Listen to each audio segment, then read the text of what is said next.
Hey guys, and welcome to Knit. Today we're going to go over how to make these really cute yoga socks, and they're the crocheted version of this pattern that I have. I also have a knit version of this pattern, which I'm hoping to upload a video for later on this week. It's by far one of my more downloaded patterns, so I'm hoping to come up today with this really cute customizable version of this pattern. And at the end of this video, we're also going to have a nice little cue card, which will have the written pattern so that you can hit pause on that if you want to look at it and be more of a visual person as far as the written wording for the pattern. Alright, let's get started. For today's project, you're going to need a size H crochet hook. I'm using a Susan Bates because I like how the hook looks and feels on this one. It can point into your stitch really well, and you've got a nice groove in here to get your stitches. I just like how these work, and they work really fast for me. You're also going to need any kind of yarn. This pattern itself will actually customize to whatever size foot you are, so you can use a worsted weight, or you can, like me, use a baby yarn. I really liked the color in this and how it made this look really cool and striped without me actually having to do any extra work. And I also like the softness of it. You're going to want to use an acrylic for these instead of a wool, because these are going on your feet and you will probably, I imagine if you're doing yoga, will sweat. So acrylic is good so you can wash them. If you use a wool, expect to go up a size so that when you wash them, it will actually probably shrink. So that's why I say you probably should just use an acrylic.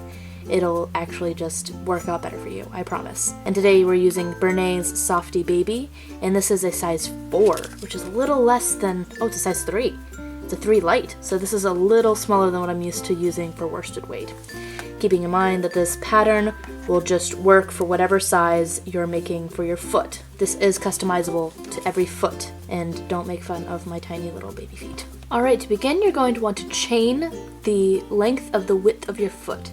So my foot is actually fairly small, and the way that I'm doing this is I'm chaining all the way around until I know that my foot, I can actually put the widest part of my foot through this hole.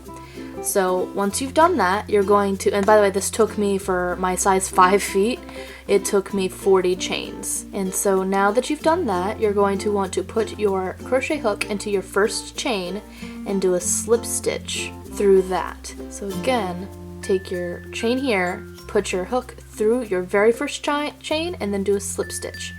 Next, while working your tail inside of the work, you can just darn it in later, but I like to just nip it right in the bud there and just take it and tuck it away. You're going to put a single crochet inside every single one of these chains here, and you're going to go around until you get it to the length that you want for around your ankle. This will be where your heel starts, and this is where your ankle begins on the top here. So whatever length you want that to be, say you want that to go up your calf a little bit, say you want a little longer. I don't like them as long because I want mine to be nice and there. I wear leggings, so I don't want them to be that long. You can just do it. I did this for about 16 rounds where I crocheted around and around and around. Then I will show you how we turn the heel when we get done with that. Alright, so now that you have crocheted from about an inch above your ankle down to your heel, that took me 16 rows. And now we're going to crochet until we've made our halfway point here.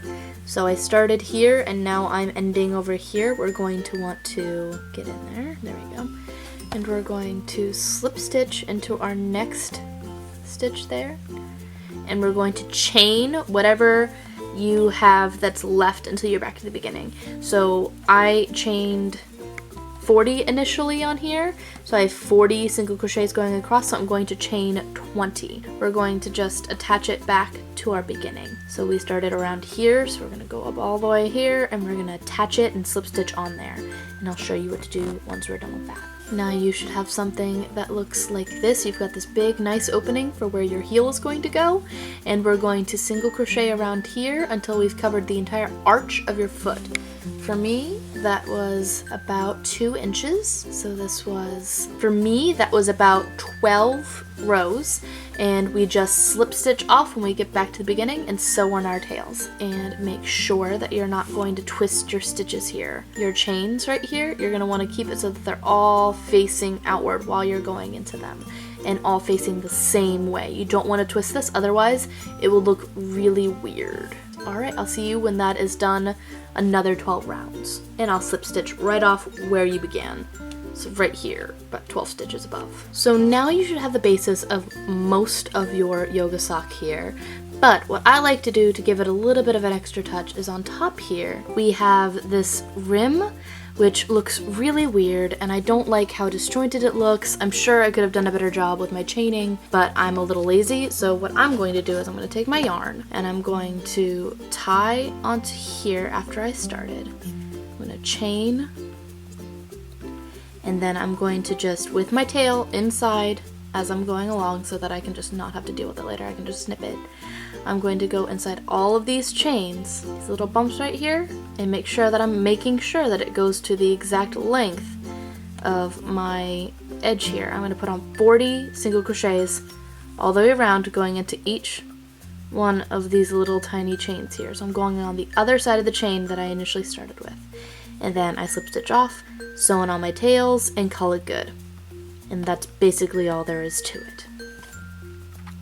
You could also crochet over this heel part, but I don't really see the point of that. It's not something that you're really going to see that much, and I feel like it would add too much to the heel and it would just get in the way. Also, keep in mind we're going to be coming out with a knit version of this pattern. If you're a bit more of a knitter, we will have that coming out hopefully around the same time that this comes out. If you like this video, please do hit like and subscribe. It really does help out our channel. And until next time, guys.